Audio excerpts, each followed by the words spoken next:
Her Story is a program that explores women, leadership, and healthcare.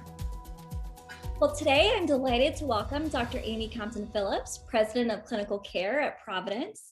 Amy leads the clinical enterprise for one of the largest not-for-profit health systems in the country. Amy, thanks for being with us today. Well, it is my pleasure to be here. Thank you for asking. So I know you're based in Seattle, but before you moved out west, you were actually an East Coaster. So tell us a little bit about where you grew up and how you thought about your career early on. Yeah, well, actually, I was born and raised in Missouri. My family all still lives there, so I'm the only wayward child. And I never wanted to do anything other than be a doctor. Nobody in my family was a doctor, but I was a MASH addict, and BJ Honeycutt in MASH went to Hopkins, so I decided Hopkins must be where doctors go to school. So I applied and went to undergrad there, and then stayed out on the East Coast for about 30 years, staying there for medical school. I was on my own dime, so managed to graduate, work a little bit, get residency in Maryland, and be able to afford to go to University of Maryland Med School, and then met my husband and stayed there, like I said, almost 30 years. Wow, well, right in my stomping ground. So we have the DC connection in common. I mean, your career is really fascinating because you've worked at two of the largest, health systems in the country. And I would say of anyone I've met, you're really an exemplar of patient at the center and thinking about care delivery systems. Do you consider yourself to be an accidental or intentional leader? I absolutely think I'm an accidental leader. And I think a lot of women go on this path that I joined Kaiser Permanente straight out of residency because it really resonated with me how they were thinking about putting the patient at the center, and doctors were able to just practice medicine. So it was a great fit for me with my ethos and the way I kind of think about how, the reason I went into healthcare was to make lives better. And I felt like that was a way I could do it without having to think about the business of medicine. And so got early in at Kaiser, and what I found was this incredible receptivity to people who had ideas and people who were willing to speak up. And so even though it was a large organization, I worked in a small unit of Kaiser Permanente on the East Coast, and I was able to have conversations with leaders, and they would listen and they would take input. And then the more you spoke up, or the more I spoke up, the more they said, "Hey, Amy, would you do this? You're willing to say something. Would you be willing to?" So just the fact that I was able to lean in and engage allowed them to say, "Hey, maybe you have some leadership capacity." And they started sending me to classes and sending me to trainings and asking me to do more and more. And because of their recognition of interest and engagement as a leadership quality, they invested in me, and my career started to blossom. That's great. I mean, so as you and I have talked about, I teach med students over at Hopkins, and one of the questions I get a lot is, how do you make the decision when to kind of forfeit clinical practice to take on more of those administrative leadership roles? So tell us a little bit about kind of your decision-making process for when as you were working through the ranks at Kaiser and ultimately to Chief Quality Officer, how did you make those trade-offs from clinical to administrative? It was a circuitous path. And the reason I went into medicine, like I said, is to make lives better. And so and there's something that is so intrinsically rewarding about touching patients, that it took me a long time to give up touching patients. And in fact, at one point, I stepped back from administrative tasks. So my path was, I started out as a frontline clinician, and then I ended up being a department chief of internal medicine. And then I got asked to run medical offices and set up medical. Right around that same time, I had my second child. And I was just finding juggling the clinical care, the administrative responsibilities, and raising two kids with a husband who had a busy job overwhelming. And I said, I have to give up something. What is the thing that I'm willing to give up? And I decided I was willing to give up administrative tasks. And I went back to half-time work, just seeing patients. But it turns out that when you work half-time, that's 2.5 days a week. Well, you really actually work 3 days a week. So I finally said, "Hey, will you pay me for the other half day?" And then they said, "Well, would you do a little bit of administrative work in the meantime?" And so I ended up doing it, and it just kept creeping back up. And I finally got to 4 days a week and started taking on more administrative tasks. And around the same time took a bigger job that I cut back. So it is an iterative process, and I did not give up touching patients until I actually moved cross country, taking the national job of Chief Quality Officer. At that point, I missed it so much, I ended up volunteering in hospice because in administration, you're playing the long game. You make a small change today in hopes that a year from now, something really takes hold and makes a big change at scale.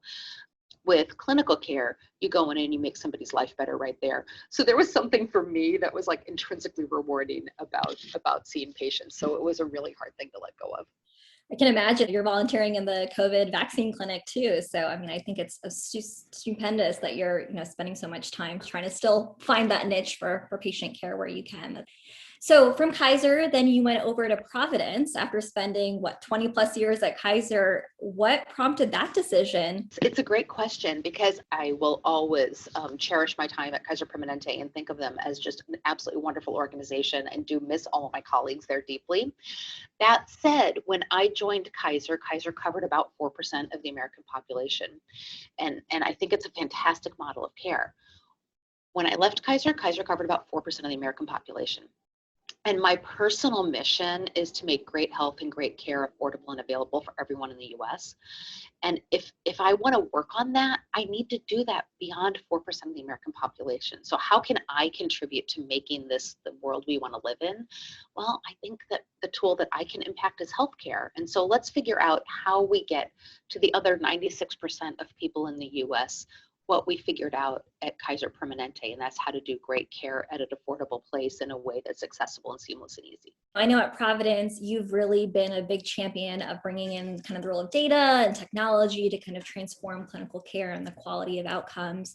And you've been behind a variety of instrumental initiatives. I mean, we would be here for hours for me to list them all. I know Truveta was a big one most recently, but I think the one that is worth highlighting for our audience is your team actually led the response for the first US COVID patient over a year ago now. Tell us about that. I mean, how did you think through that? How did you feel about it? Or what was that moment? This was back in January of 2020 now. Yeah, well, it was a pretty interesting moment. But let me just kind of say that I come to the role with a belief that the 20th century was all about oil fueled the economy. In the 21st century, I think data is the oil of our economy, and that how we use data and how we understand to take this incredible volume of information in and then leverage it to change what we do is the task that we have ahead of us. And so as we were thinking about what was going on, just kind of, we always are sensing what's going on, since Ebola, we've learned you have to pay attention beyond your own borders. So we knew this virus was circulating over in China.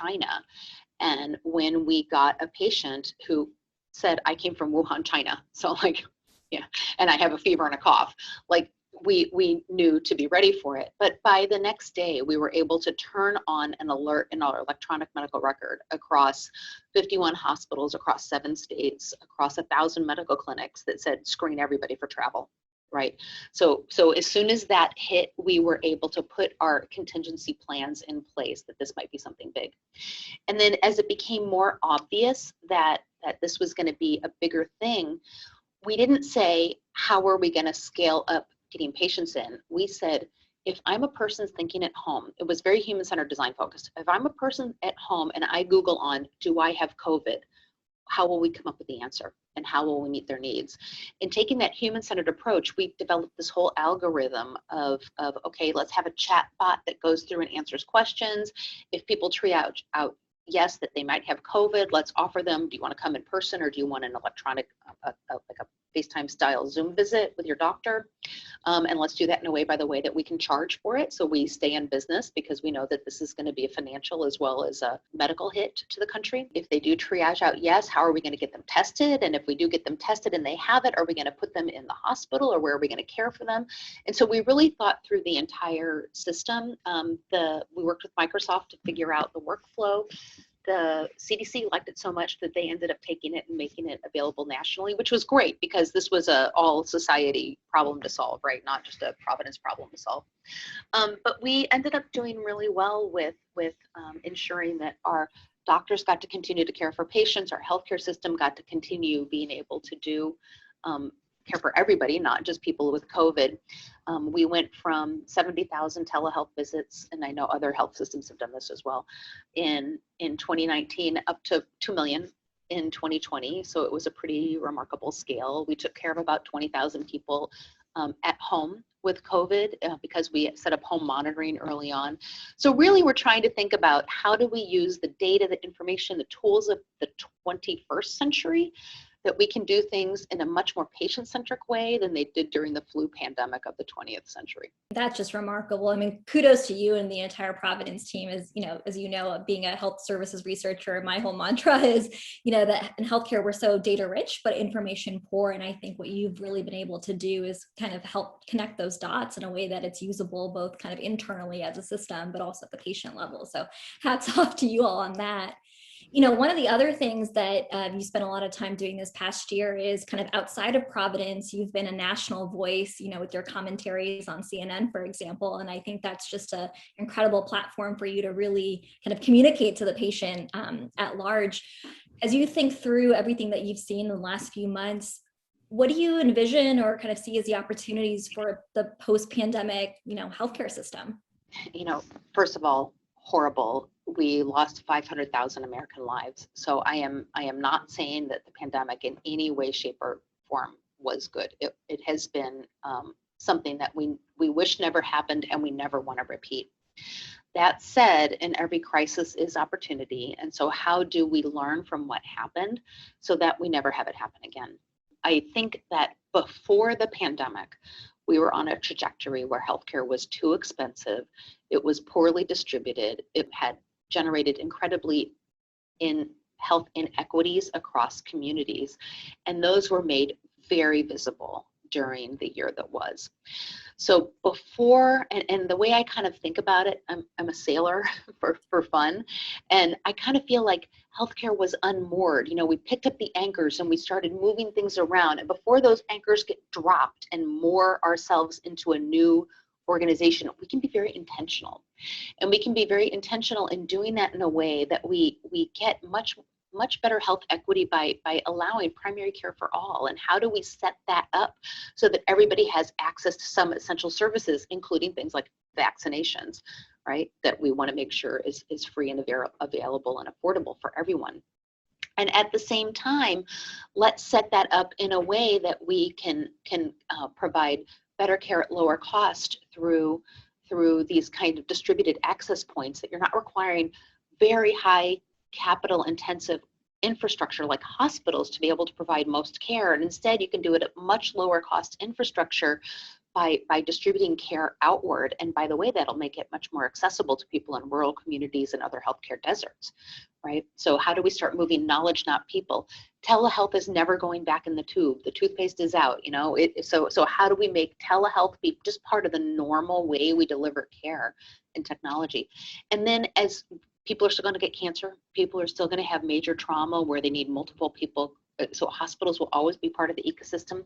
But how do we do that with centers of excellence so that we have destination medicine for the really highly complex things, which means we don't have to do it everywhere, which means we might be able to have lower cost infrastructure. So those are kind of the thinking as we move forward on how do we take what we all know we need. We need fantastic clinicians with thriving careers, providing great patient-centric care to communities everywhere in a way that it is affordable and that we allow for the health of the nation to be in a better place than it was before 2020.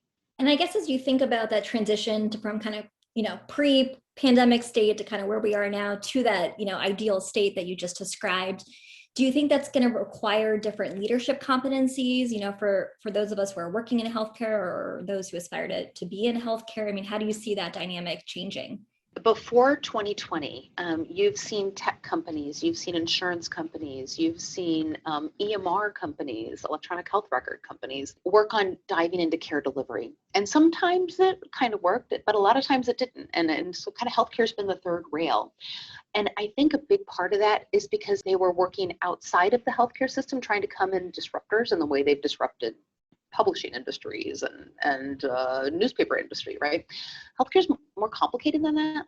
And so I think the leadership moment now is to say, how do we make sure that the people of healthcare, the doctors, the nurses, the healthcare administrators that have deep expertise in healthcare are part of the disruption and are partnering with other organizations to change the entire ecosystem. And the leadership moment then is making sure that those people with deep healthcare knowledge, the physicians, the nurses, the respiratory therapists, have the business skills and chutzpah to stand eye to eye and make sure that we are able to create, not locked into the models of what we have done, but to be willing to embrace the disruption that we know that we need to get the healthcare infrastructure in the US to a much better place.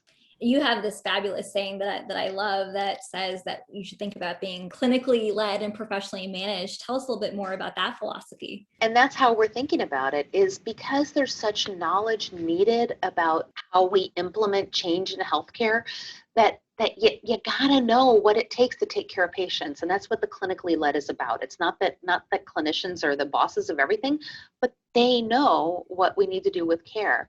Professionally managed is there's also a great skill set in the business side of healthcare. So clinically led, professionally managed. But then the third element there is human focused. Making sure that we have this triad is we've got to figure out how you provide care in a businessly sustainable way so that we're delivering on the outcomes that we need for the patients and the communities that we serve. So that's the clinically led, professionally managed, human focused care that we're working on providing. I love that. I think we should brand that as the Dr. Amy kind of leadership philosophy, but that's really, really spot on. So shifting gears a little bit to then kind of your personal journey to kind of as you've worked your way through the ranks, what would you consider to be your first leadership success? I have my first leadership position was again I was young, I was a baby doc, had just joined and was asked, and again it's because I was willing to speak up and say something, asked to be the head of the internal medicine department in our group. So I started doing that, but that was more like a title, and I started doing some things. I'd say the first leadership moment that I had where I actually felt like, is this what leadership feels like, was a little different story though. And that was, I was a little further in my journey, and I had titles before then. This time I don't remember. I should remember what I was. I think I was running one of the markets that we had. And I was asked to fly across the country and join a meeting for a day in San Francisco. So I was living in the DC metro area, and I flew out to San Francisco. And they talked to us for 8 hours and presented lots of really interesting PowerPoints. And at the end of the day said, what'd you think? And I'm like this 32-year-old woman with all these senior leaders, and I'm kind of looking around nervously, and I raise my hand. I say, great information. Thank you for sharing it with us. But you guys could have emailed that to me, and I would have saved a trip, 3,000 miles back and forth. And they said, oh, wow, thank you. And I went away going, well, they're never asking me back again. Like, I never should have said anything. And I was second guessing myself and kicking myself in my own shins, right? And about a week later, somebody called me and said, we'd really like you to take this other really big role. And I'm like, I thought you guys were going to fire me. Like, why are you calling me? And they said, because you were willing to say something. You said something. You didn't complain. I was polite, but I was willing to say the hard thing, which I think a lot of other people were thinking, and they didn't say it because I wanted to make sure we were using our time wisely. But that was my leadership moment, not my management moment, because I had been asked to manage things before. But leading is I believe, being willing to say and do the hard things that allow us to move forward in a different way. I think that distinction between management and leadership is so often confused, but you're exactly right. I mean, that is just such a powerful moment. And, you and I, haven't known each other very long, but over the years and working with, many of your Providence colleagues and prep for this interview, even meeting many of the people who work for you. I mean, that sentiment is just so explicit, and it's so palpable in kind of the work that you do. I can kind of see that everyone who works with you or touches you really channels that. So kudos to you on that. So, what about mentors? I mean, to think about, young Amy thinking about med school to where you are now, what role have mentors played in your journey? Mentors have been really important for me, and I have been less intentional about mentors. then now that I know, like I'm much more intentional about mentoring others than I was about finding mentors, but mentors found me, which was, I will thank them forever and ever. And particularly because when I was coming up through the management leadership ranks, virtually every other leader was a man. And so most of my mentors have been men. And they helped me do really, really good things too. Like, one is they were intentional about reaching out to me, which was great. But two, they gave me very sage advice and helped counsel me through the many decisions that we all have. And I remember one moment that I was working again in Maryland, and I had 2 kids in elementary school. We were redoing our house. Like, I just had my kitchen destroyed. My husband's company had been bought by another company, and he was in the middle of he had to stay there for a couple of years to be able to earn more. And I got a call from the headquarters and said, hey, are you interested in taking a job out here? It's this dream job that you've always wanted, and we'd love to have you move cross country, take the job. And I had to say no. Like, I can't. I'm not at a point in my life that I can do that. And I went into my mentor and I said, I can't believe it. That was my dream job. I just have doomed my career to being, living in a smaller space than I want to. I'm not going to make the impact I want to out of my career. And he said, Amy, don't worry about it. Once they know your name, they'll call you back. Like you're okay. Just keep doing what you're doing, and there will always be other opportunities. And I never would have had that sense of balance, that sense of, I think I would have spent a year depressed. But my mentor was able to help me through. And I've had other mentors that have really helped, not just help me know how to improve myself, but also created opportunities for me. So it's such a huge question. It's such a huge focus that I think mentorship is probably one of the best gifts we can pass on. Could not agree more. I want to come back on one of those threads that you mentioned about kind of the family decisions in a minute, but take the converse of that. So whether it's mentors or colleagues, what's the most difficult piece of feedback that you've gotten? I have 2 difficult pieces of feedback that I've gotten, so I'll just tell you both stories. One was very early on, and like my first management job, and we took this personality assessment thing, and I'm like, cool, I got a good personality. I know I'm going to ace this, right? I'm a doctor. I ace all my tests, and took the test, and it said that I was very directive. That my type was, I was going to tell everybody what to do. I'm like, I don't tell people what to do. This is so wrong. And I ended up going to the person administering the test and going, your test is just totally wrong. Like, I am not directive. This is absolutely wrong. He's like, well, let's do a little bit of self-analysis on how would you, right? And so it was just really good. It's very insight producing to do that kind of test. And it wasn't another human being telling me, which I might not at that point in my career reacted as well to. It was some piece of paper where you have like filled in little circles, right? It must be right. And so it was a great way to glean insight into myself. So that's one of when I didn't want to hear it, but it was incredibly impactful. One even more important was, for me, probably the hardest year of my professional career is when I went from knowing how to do my job in a region, of a geographic region where I knew a lot of people and I had a lot of relationships developed. I'd worked there 17 years, I kind of knew my way around and figured it out. I took a new job, a new national job, and the skill set that let me be successful in my regional job didn't translate into my national job. I tell people all the time, they should have fired me. Like, I was not doing my job. I didn't know how to get things done at a national level, and I really needed to figure it out. And one of the things that helped me figure it out was another one of these tests. As a group, we did a team building thing, and everybody took an assessment of how you see yourself. And I don't even remember, there were 4 quadrants, and different things of your 4-quadrant personality, and how you see yourself and how others see you. And how I saw myself was in one quadrant, and I don't even remember, a bottom left quadrant, and how everyone else saw me was in the upper right quadrant. And I'm like, oh, the problem is I'm just not being myself.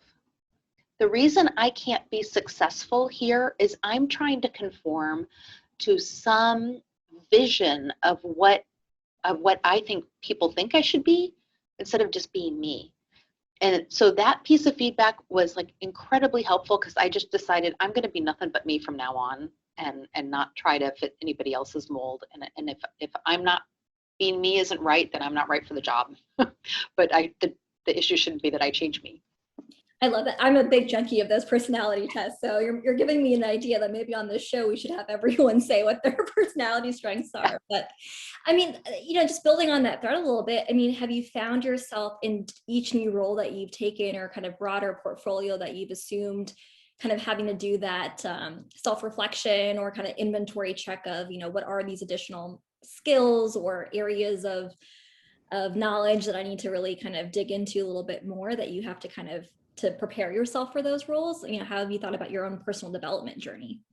We all have our own personality types, and one thing I am is just intensely curious. And so I haven't had to do, for my last couple roles, lots of I am preparing for this role, ergo I will do this, right?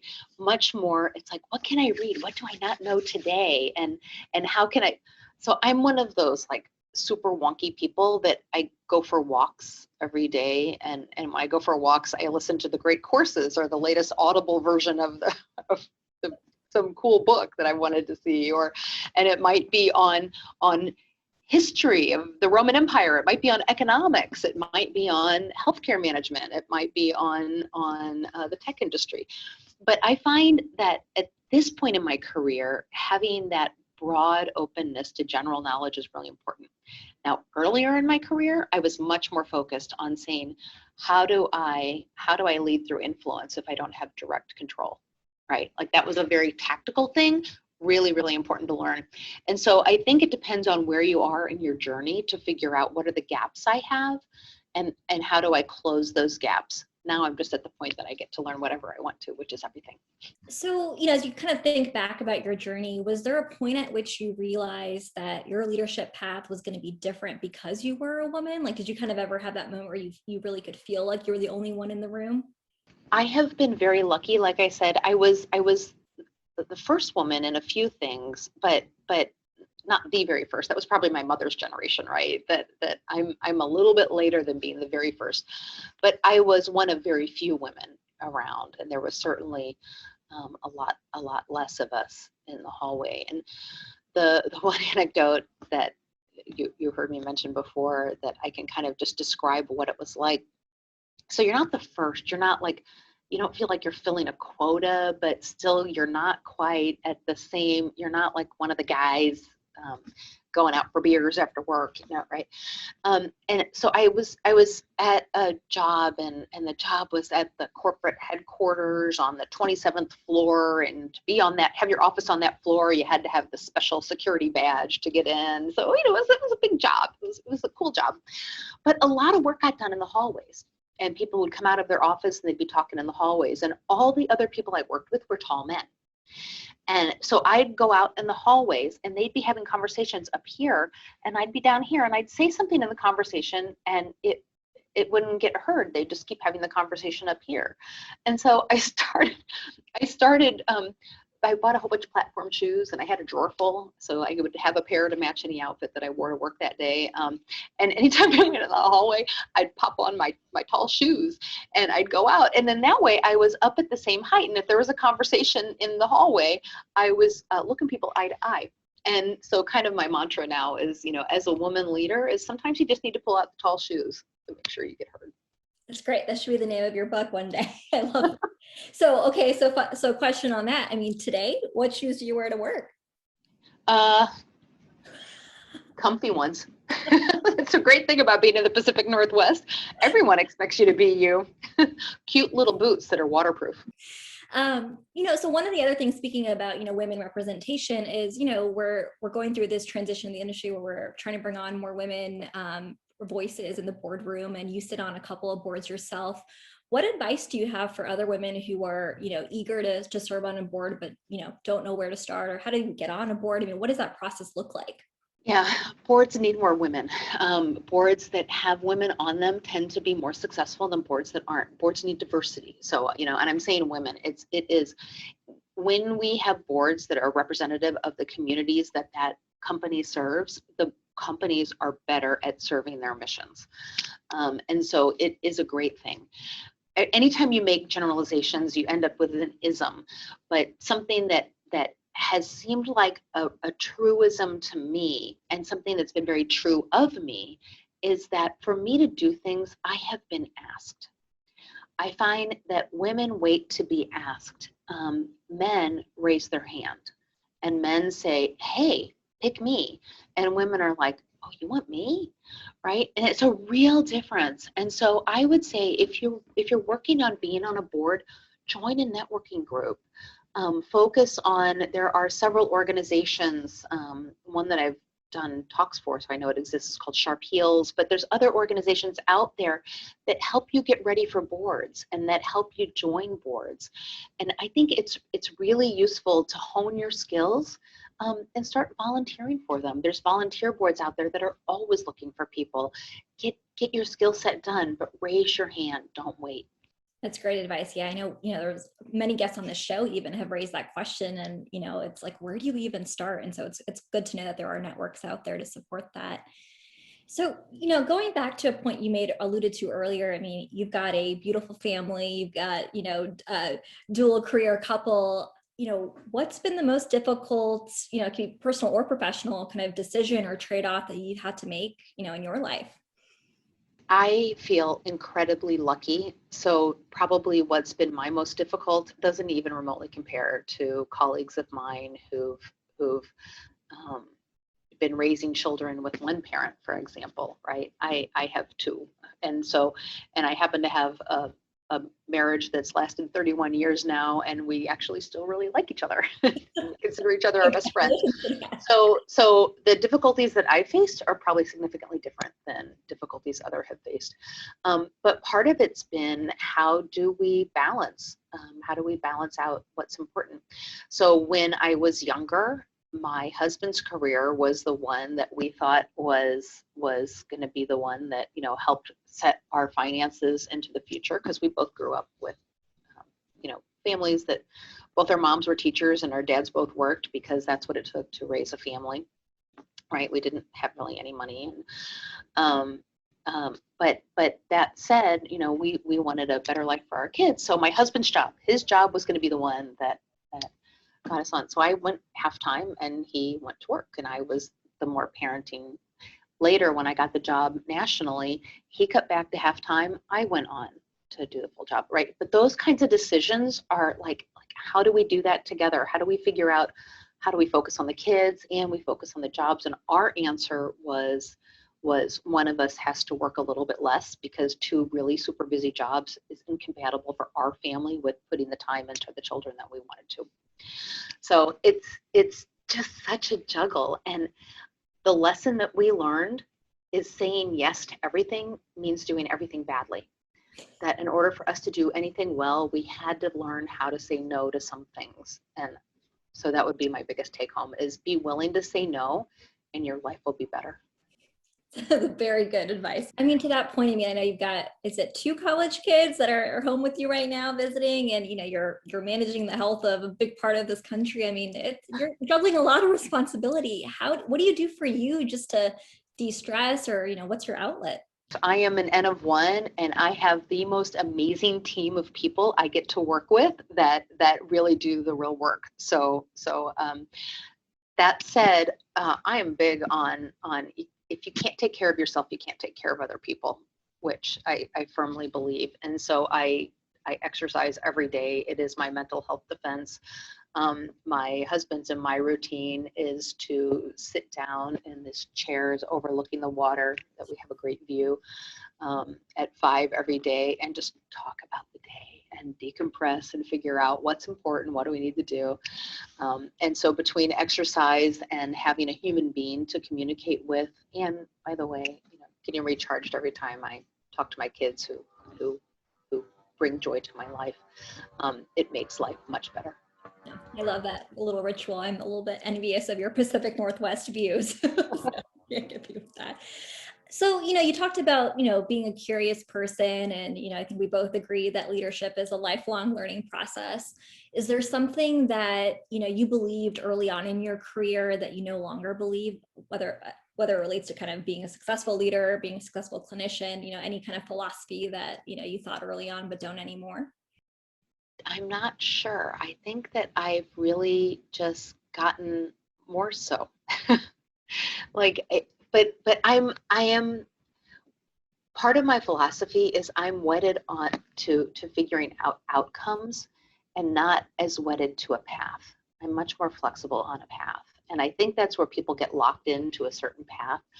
I really do think health and healthcare is something that is here to make lives better. And so if I kind of think about my job as making lives better, then how I do that, I don't have to be as locked into. Making lives better doesn't mean that I have to be the boss of this or I have to own that. Making lives better means, sometimes I support this being done here and that can get there. And so I think as long as I stay focused on the outcome, rigidity is not part of the life that I lead. You shared an interesting story earlier that I'll let you share with our audience, but about your early days of clinical training. And it makes me think, what do you see as your edge, or kind of the one characteristic that makes you you?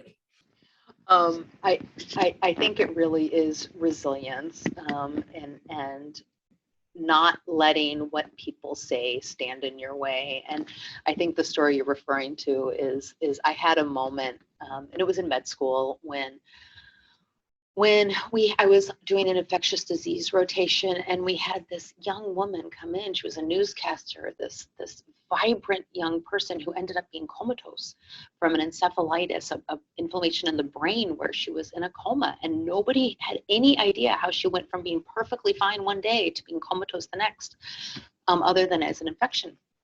And so we were combing through the literature. This was the pre-Google days. We just couldn't we had to do a literature search. Combing through the literature, thinking, what are the things this could be? Where has she been in her newscasting role? Could she have gotten exposed to anything? And so I came back, and I had read a review done not that long earlier in the New England Journal about how many cases of rabies just presented as encephalitis without a history of a bite and without the foaming at the mouth. And she was on a ventilator at this point, so couldn't even tell if she was foaming at the mouth, right? And I said, could it be rabies? Thinking like it was a legitimate question. And the dean of the school happened to be the head of infectious disease, happened to be on our rotation. And he literally patted me on the head and said, "Oh, Amy, you're so cute." So I was like, of course, what I wanted to do was kick him in the shins. I didn't. But I said, "Okay, thank you for letting me know. Could it be rabies? I need an answer to the question." I know he was condescending to me, but let's focus on the real problem here. And the problem is we don't know what's going on with this woman. Could this be rabies? And I think that ability to say, let's not focus on the stuff that doesn't matter. And his belief that, I was just being this ditzy blonde med student versus, academically questioning what could be wrong with this person was frustrating. But I can't deal with that frustration. I need to solve the problem. So again, focusing on the problem helps, I think, build resilience.